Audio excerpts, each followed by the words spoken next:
مریم church leader کی بیٹی کا قبول اسلام۔ مریم صاحبہ فلپائن کے ایک عیسائی گھر میں پیدا ہوئی۔ ان کا نام لیونور تھا۔ ان کے والد صاحب عیسائیوں کے ایک چرچ 7 ڈے ایڈوینٹسٹ کے لیڈر تھے۔ اس فرقے میں پادری کو چرچ لیڈر یا پریچر کہا جاتا ہے۔ مریم صاحبہ نے مجھے اپنی کہانی یوں بیان فرمائی۔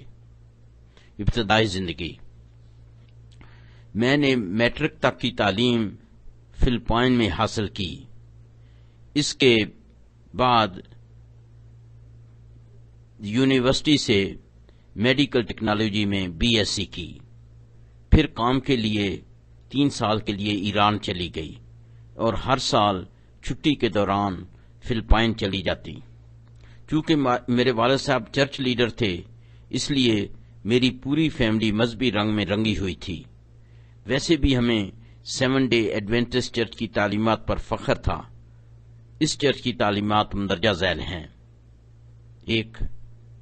سگریٹ پینا اور شراب نوشی منع ہے۔ نمبر 2. سور کھانا منع ہے۔ نمبر 3. تازہ سبزیوں کو کھانے پکانے میں ترجیح دی جائے۔ نمبر 4. چھلکے یعنی سکیلز والی مچھلی کھانی جائز ہے۔ نمبر 5. عیسیٰ علیہ السلام کی تصویر یا نقش نگاری ممنوع ہے۔ نمبر 6. سونا اور مصنوعی زیورات پہننے کی اجازت نہیں، تاکہ اللہ تعالیٰ کی عظیم تخلیق کو بناوٹی چیزوں سے بگاڑا نہ جائے۔ صرف گھڑی پہننے کی اجازت ہے، کیونکہ یہ روزمرہ زندگی کے لیے ضروری ہے۔ نمبر 7. بری عادات مثلا حسد اور بد زبانی وغیرہ کی اجازت نہیں۔ نمبر 8. اگر ایسی غلطی سرزد ہو جائے تو چرچ کے اکابرین کے سامنے جواب دہی ہوتی ہے، وہ اصلاح کی پوری کوشش کرتے ہیں۔ نمبر 9. اگر بد اخلاقی کی غلطیاں بار بار سرزد ہوں تو اس شخص کا نام چرچ کے رجسٹر سے خارج کر دیا جاتا ہے۔ نمبر 10. ہمیں ہفتہ کے روز کام کرنے کی اجازت نہیں، بلکہ چرچ جانا ضروری ہے۔ مریم صاحبہ کہتی ہیں کہ میں ان تعلیمات پر دل و جان سے کاربند تھی اور عیسائی مذہب سے پوری طرح مطمئن تھی۔ مذہبی سرگرمیاں: ہم 4 بہنیں اور امی جان چرچ کی سب سرگرمیوں میں بڑھ چڑھ کر حصہ لیتی۔ میں کبھی تو پیانو کے ساتھ مذہبی گیت گاتی اور کبھی گروپ یا کوائر میں گاتی۔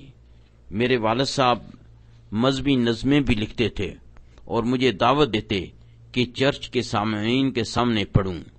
اس طرح میں اس سوسائٹی میں ایک پروقار اور باعزت زندگی بسر کر رہی تھی۔ ایران میں ملازمت: میں نے 1975 میں ایران کے ایک ہسپتال میں بطور میڈیکل ٹیکنالوجسٹ کام کرنا شروع کیا۔ ہماری لیبارٹری کا انچارج بھی ایک فلپائنی ڈاکٹر تھا۔ اس نے استعفیٰ دے دیا۔ اب میں لیبارٹری کی انچارج تھی۔ اسی دوران میرے ہسپتال نے ہندوستان کے ڈاکٹر منہاج صاحب کی خدمات حاصل کر لیں اور میں نے لیبارٹری کا چارج انہیں دے دیا۔ ڈاکٹر منہاج صاحب نے چند بار مجھے اسلام کی تعلیمات سے متعارف کرنے اور اسلام قبول کرنے کی دعوت دی، لیکن میں نے انہیں 2 ٹوک اور بہت روکھا جواب دیا۔ میں نے کہا کہ میں کبھی بھی اسلام قبول نہ کروں گی، کیونکہ میرے ملک میں مسلمانوں کو حقیر، کمتر، لڑاکو اور ہر فساد کی جڑ سمجھا جاتا ہے۔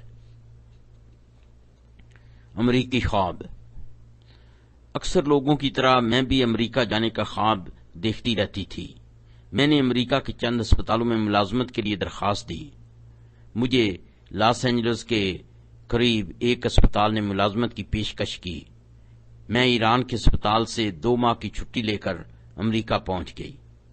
میں اپنے دوستوں کے یہاں ٹھہری اور ابھی ملازمت شروع کرنے کا سوچ رہی تھی کہ قدرتی طور پر میرا دل وہاں نہ لگا اور میں نے ایران واپس آ کر دوبارہ کام کرنا شروع کر دیا۔ امریکی اسپتال کے انچارج نے مجھے کہا، لوگ ایسی ملازمت کے لیے ترستے ہیں جبکہ تم اسے ٹھکرا رہی ہو، شاید اللہ کو کچھ اور ہی منظور تھا۔ اسلام کی چند جھلکیاں۔ میں ایران میں ٹی وی پر قرآن کریم کی تلاوت سنتی اور سمجھتی تھی کہ یہ ایرانی لوگوں کے گیت ہیں۔ اسی طرح میں اذان میں بار بار اللہ اکبر کی آواز سنتی، میں سمجھتی کہ یہ لوگ اللہ کے علاوہ اکبر یعنی دو خداؤں کی پوجا کرتے ہیں۔ اس دوران ڈاکٹر منہاج صاحب نے اپنے ایک مسلم دوست کی لڑکی سے میرا تعارف کرایا۔ مجھے اس سہیلی کی طبیعت بہت پسند آئی اور میں اپنا فالتو وقت اکثر ان کے گھر گزارتی۔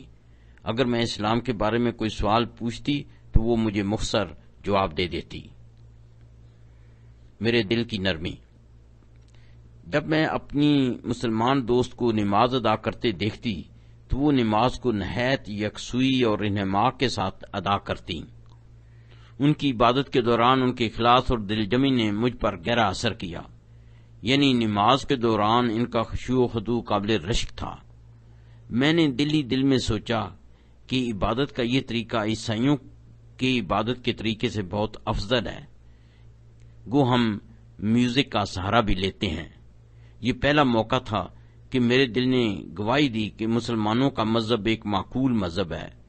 قدرتی طور پر میرا دل نرم ہوا اور اسلام کی طرف مائل ہوا۔ حقیقت یہ ہے کہ اللہ تعالیٰ نے نماز کا طریقہ ہی ایسا بنایا ہے کہ ہر غیر متعصب شخص اس کو دیکھ کر دنگ رہ جاتا ہے۔ یہاں ضمنی طور پر ایک واقعہ بیان کرنا دلچسپی سے خالی نہ ہوگا۔ امریکہ کے پریزیڈنٹ نکسن کے مشیر برائے مذہبی امور کا نام باب گرین تھا۔ انہوں نے کیلیفورنیا کی ایک مسجد میں اپنی تقریر کے دوران ہمیں مندرجہ ذیل واقعہ بیان فرمایا۔ مجھے پریزیڈنٹ نکسن نے امریکی مسلمانوں کے لیڈروں کے پاس بھیجا تاکہ ان کے خیالات اور مشکلات کا جائزہ لوں۔ میں نے صبح سے دوپہر تک امریکی مسلم لیڈروں کے ساتھ ایک لمبی میٹنگ کی۔ پھر دوپہر کے کھانے کا وقت آیا۔ مسلم لیڈروں نے کہا کہ ہم ظہر کی نماز پڑھ لیں اور پھر لنچ کریں گے۔ میں نے سوچا کہ میں نے سارا دن تو ان کے ساتھ گزارا ہے، اب اگر نماز کے دوران دور کسی کونے میں جا بیٹھوں تو یہ بری بات ہے۔ میں نماز کے دوران ان کی نماز کی جگہ کے قریب ہی بیٹھ گیا۔ میں نماز کے دوران ان کی اللہ کے ہاں عاجزی اور انکساری دیکھ کر دنگ رہ گیا۔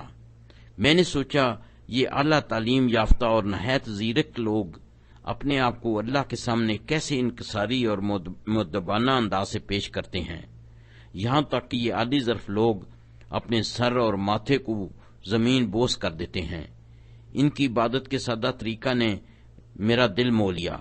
میں نے دل و جان سے سمجھ لیا کہ اسلام میرے عیسائی مذہب سے افضل ہے، اور مسلمان لیڈروں کی نماز کے بعد میں نے کلمہ شہادت پڑھا اور ان کا مذہبی بھائی بن گیا اور میرا نام عبدالحق رکھا گیا۔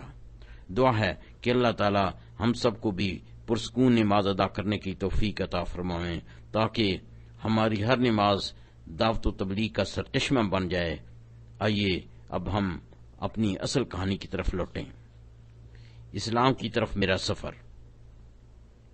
اب میں نے جستجو کے طور پر اپنی دوست سے اسلام کے بارے میں سوال کرنے شروع کر دیے۔ مثلا میں نے حجاب کے بارے میں پوچھا۔ اس نے کہا یہ تو شرم و حیا یعنی ماڈسٹی اور عورت کی عزت کا پاسبان ہے اور تکبر، بدکاری اور گھٹیا پن، چیپنس سے بچاتا ہے۔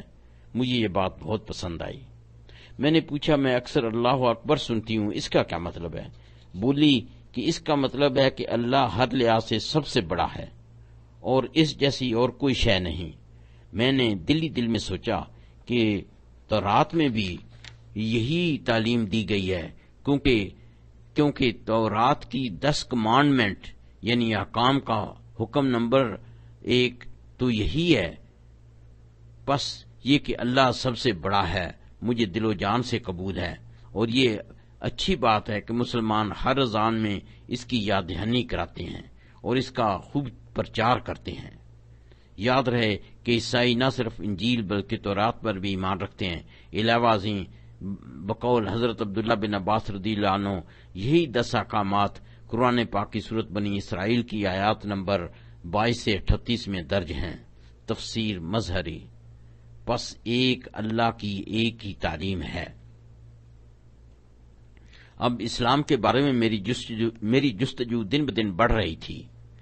چونکہ مجھے عیسائی مذہب پر کافی دسترس تھی، اس لیے میرے سوالوں کا جواب کوئی عالم دین ہی دے سکتا تھا۔ ہمارے قریب کی مسجد میں ایک بنگالی امام صاحب تھے جو کہ انگریزی بھی اچھی جانتے تھے۔ میں وقتاً فوقتاً ان سے تبادلہ خیالات کرتی۔ امام صاحب نے نہایت مدلل طریقے سے میرے سوالوں کا جواب دیا۔ انہوں نے بات چیت نہایت صبر اور سکون سے کی، یہاں تک کہ میرے سب خدشات دور ہو گئے اور میں نے امام صاحب سے اسلام قبول کرنے کی خواہش ظاہر کی، اور اللہ کے فضل سے میں نے امام صاحب کے ساتھ کلمہ شہادت پڑھا اور دائرہ اسلام میں داخل ہو گئی، الحمدللہ۔ اب ڈاکٹر منہاج صاحب نے مجھے شادی کرنے کی ترغیب دی تاکہ میرے لیے اسلامی تعلیم و تربیت آسان ہو جائے۔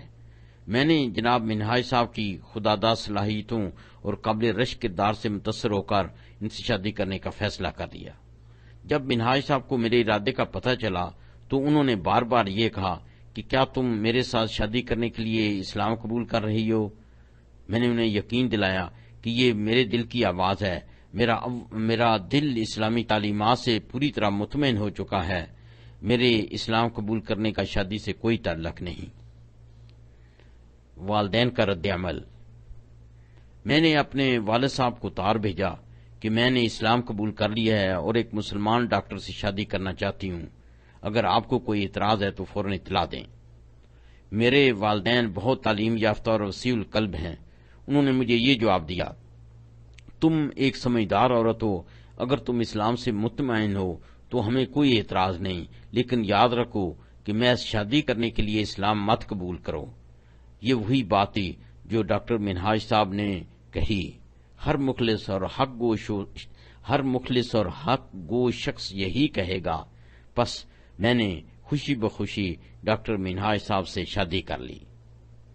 اسلامی تعلیم و تربیت۔ میرے خاوند ایک نہایت مخلص اور سچے مسلمان ہیں۔ ان کے اعلیٰ اسلامی کردار کے باعث میں نے اسلامی تعلیمات کو سیکھنے، سمجھنے اور ان پر عمل پیرا ہونے میں بہت جلد ترقی کی۔ علاوہ ازیں میں نے شیخ احمد دیدار صاحب کی ویڈیو بھی دیکھی جو کہ اسلام اور عیسائی مذہب کا موازنہ ہے۔ اس نے میرے باقی ماندہ خدشات کو بھی دور کر دیا۔ بعد ازاں میں نے ڈاکٹر جمال بدوی صاحب کے کئی پروگرام ٹی وی پر دیکھے، ان سے میری اسلامی سوچ میں اور پختگی آ گئی۔ میں ہر مسلمان کو ڈاکٹر جمال بدوی صاحب کی ویڈیوز دیکھنے کی تلقین کرتی ہوں۔ میں عربی کے حروف تہجی سے بالکل بے بہرا تھی۔ منہاج صاحب نے شادی کے فوراً بعد مجھے عربی سکھائی اور پھر بفضل خدا قرآن پاک کی تعلیم دی۔ ہم ہر روز فجر کی نماز کے بعد آدھ پون گھنٹہ قرآن پاک پڑھتے۔ خدا کا کرنا ایسا ہوا کہ میں نے ایک ہی سال میں پورا قرآن پاک پڑھ لیا، اور میں خود ہی قرآن پاک کا انگریزی ترجمہ بھی پڑھتی تھی۔ اس سے میرے ایمان کی مٹھاس مزید بڑھ جاتی۔ سعودی عرب میں نقل مکانی۔ عراق اور ایران کی طویل جنگ کے باعث ہمیں 1983 میں سعودی عرب منتقل ہونا پڑا۔ منہاج صاحب کو سعودی اسپتال میں کام مل گیا اور میرے تینوں بچوں کو سعودی اسکولوں میں داخلہ مل گیا۔ اس طرح سے میرے تینوں بچوں کو سعودی اسکولوں میں بہت اچھی اسلامی تعلیم ملی۔ اللہ کے فضل سے میری بڑی بیٹی فاطمہ اجمی ہونے کے باوجود اپنے اسکول کی 6ٹھی جماعت کی 105 طالبات میں سے اول آئی، جبکہ چھوٹی بیٹی جویریہ نہ صرف اپنے اسکول میں اول آئی بلکہ اس نے مدینہ منورہ کے سب اسکولوں کے حدیث کے مقابلہ میں دوسری پوزیشن حاصل کی۔ میں گھر میں بچوں کو ہوم ورک اور املا وغیرہ میں مدد دیتی۔ اس طرح سے میں نے بھی اپنے بچوں سے ابتدائی عربی کی تعلیم حاصل کر لی۔ مجھے اس بات کی بھی بہت خوشی ہے کہ ہم مدینہ منورہ کے مقدس شہر میں 24 برس سے مقیم ہیں۔ چھٹیوں کے دوران ہم کبھی ہندوستان جاتے ہیں اور کبھی فلپائن۔ اب فاطمہ بطور ڈینٹسٹ اور جویریہ بطور ڈاکٹر کام کر رہی ہیں، اور لڑکا بھی یونیورسٹی سے فارغ ہو چکا ہے اور اس نے اپنی ایک بزنس فرم بنائی ہے۔ ہندی ساز سے خط و کتابت۔ شادی کے فوراً بعد ایران میں ہی میں نے اردو بولنی اور لکھنی سیکھ لی تاکہ ہند میں مقیم اپنی ساس صاحبہ سے بات چیت کر سکوں۔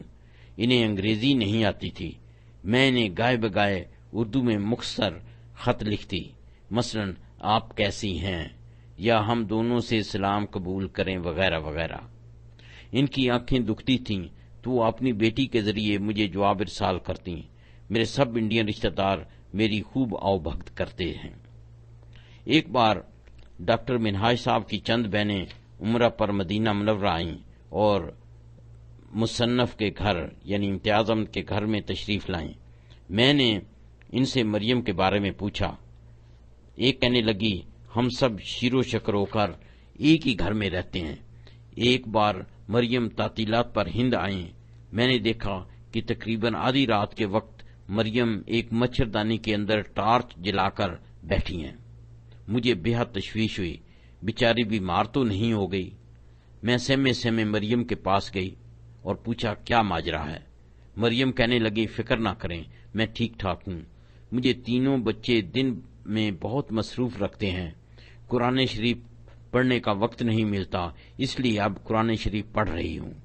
یہ سن کر میری جان میں جان آئے، کاش ہم پیدائشی اور روایتی مسلمانوں میں بھی یہ اخلاص پیدا ہو جائے۔ میں نے مریم صاحبہ سے پوچھا کہ کیا زبان، تہذیب، رسم و رواج وغیرہ کے باعث آپ کو انڈین رشتہ داروں سے میل جول یا لین دین میں کوئی مشکل پیدا ہوتی ہے؟ مریم صاحبہ نے کہا کہ میرے سب ہندی رشتہ دار میری بہت عزت افزائی کرتے ہیں۔ میں سمجھتی ہوں کہ اگر کسی کنبے میں اسلامی اقدار مضبوط ہوں تو مسائل پیدا ہی نہیں ہوتے۔ خوب سمجھ لینا چاہیے کہ خانگی الجھنیں انسان کی اپنی پیدا کردہ ہیں، انسان کا اپنا شیطان ہی اسے ناچ نچا رہا ہوتا ہے۔ ساس بہو کی لڑائی سب جہالت اور خیانت کا نتیجہ ہے۔ فلپائن میں تعطیلات۔ میں فلپائن میں اپنے خاوند اور بچوں سمیت 3 بار گئی اور صرف بچوں کے ہمراہ 2 بار۔ میرے والدین، بہنوں اور بھائیوں نے نہایت رواداری اور فراخ دلی کا ثبوت دیا، خاص کر میرے خاوند کے اخلاق سے ان کے گرویدہ ہو گئے۔ جب ہم پہلی بار گئے تو ہم نے واضح کر دیا کہ ہم فلاں چیزیں نہیں کھا سکتے۔ وہ زندہ مرغے لائے اور میرے خاوند نے انہیں اپنے ہاتھ سے ذبح کیا۔ اس طرح انہوں نے ہماری مرضی کے مطابق ہماری خاطر مدارت کی۔ جب میں صرف بچوں کے ساتھ گئی تو میرے والد صاحب کہنے لگے کہ ہم مرغوں کو تمہارے خاوند کے طریقے پر کاٹتے ہیں۔ میں نے کہا کہ اس پر کچھ پڑھنا بھی ہوتا ہے۔ انہوں نے کہا جب ہم کاٹیں تو پڑھو جو پڑھنا چاہتی ہو۔ میری مزید تسلی کے لیے میرے بھائی بول اٹھے، ہم مرغے کی آدھی گردن کاٹنے کے بعد اسے پھینک دیں گے جس طرح تمہارے خاوند نے پھینکا تھا، تاکہ حرکت سے اس کا تقریباً سارا خون خارج ہو جائے۔ میں نے ان کے تعاون کا شکریہ ادا کیا اور وہاں قیام کے دوران ڈبوں میں بند مچھلی اور ترکاریوں سے گزارا کیا۔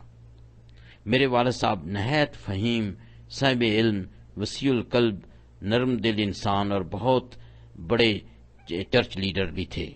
انہوں نے ایک بار بیماری کی حالت میں مجھے ذاتی طور پر کہا کہ میں بھی عیسیٰ علیہ السلام کے متعلق اپنے عقیدے کے بارے میں الجھن کا شکار ہو گیا ہوں۔ اس کے بعد وہ عنقریب ہی فوت ہو گئے۔ محنتی اور علم دوست۔ مریم صاحبہ کو کتابیں پڑھنے کا بہت شوق ہے۔ چند سال پہلے انہیں قرآن شریف کا انگریزی ترجمہ ملا، جس میں عربی کے ہر لفظ کا انگریزی میں ترجمہ ہے اور پھر پوری آیت کریمہ کا ترجمہ ہے۔ ڈاکٹر منہاج صاحب نے مریم صاحبہ سے کہا کہ میں تجھے یہ خرید کر دیتا ہوں۔ مریم بولی کہ میں قرآن پاک کا یہ نسخہ ادھار رکھ لیتی ہوں اور اس کے ہر لفظ کا ترجمہ خود اپنے ہاتھ سے لکھنا چاہتی ہوں۔ اس طرح وہ بڑھاپے میں بھی اس پروجیکٹ پر تقریباً 1 سال سے کام کر رہی ہیں۔ دعا ہے کہ اللہ تعالیٰ انہیں یہ کام مکمل کرنے کی توفیق عطا فرمائے۔ سوچئے کہ روایتی مسلمان اکثر فخر سے کہتا ہے کہ میں نے رمضان میں قرآن پاک 3 بار ختم کر لیا ہے، لیکن ایک سورت یا ایک پارہ کے بھی میں نے نہیں پڑھتا، جبکہ اللہ تعالیٰ قرآن پاک میں فرماتے ہیں کہ لوگ قرآن پاک پر تدبر یعنی غور و فکر کیوں نہیں کرتے؟ کیا ان کے دلوں پر تالے لگ گئے ہیں؟ دعا ہے کہ اللہ تعالی ہمیں بھی مریم صاحبہ کی طرح قرآن پاک پڑھنے، معانی سمجھنے اور ان پر عمل پیرا ہونے کی توفیق عطا فرمائیں، آمین۔ ان سچی کہانیوں کے بیان کرنے کا مقصد ہی یہ ہے کہ روایتی مسلمان اپنی ضد اور دیرینہ روش بدلے اور اپنی اصلاح کر کے اللہ تعالیٰ کو خوش کرے۔ ڈاکٹر محمد اقبال رحمۃ اللہ نے فرمایا، درس قرآن نہ اگر ہم نے بھلایا ہوتا، یہ زمانہ نہ زمانہ نے دکھایا ہوتا، چاٹ لیں تم نے خود فلسفہ و انگلش کی، ہاتھ بھولے سے بھی قرآن کو لگایا ہوتا۔ قابل فخر محلے دار، مجھے یہ فخر سے کہنا پڑتا ہے کہ مدینہ منورہ کے مقدس شہر میں 2005 سے ہم ڈاکٹر منہاج صاحب کے محلے دار ہیں، اور تقریباً ہر روز کم از کم فجر کی نماز میں مسجد نبوی میں ہماری ملاقات ہو جاتی ہے، جبکہ مریم صاحبہ، میری عالیہ صاحبہ ڈاکٹر صوفیہ سے بھی مل کر بہت خوش ہوتی ہیں۔ ڈاکٹر منہاج صاحب کا یہ معمول ہے کہ مسجد نبوی میں فجر کی نماز ادا کرنے کے بعد بروز ہفتہ مسجد قباء تشریف لے جاتے ہیں اور اشراق دعا کے بعد گھر لوٹتے ہیں۔ دعا ہے کہ اللہ تعالی ہمیں بھی اس مثالی گھرانے کی طرح بنا دے، کیونکہ قدرت کا نظام ہے کہ خربوزے کو دیکھ کر خربوزہ رنگ پکڑتا ہے۔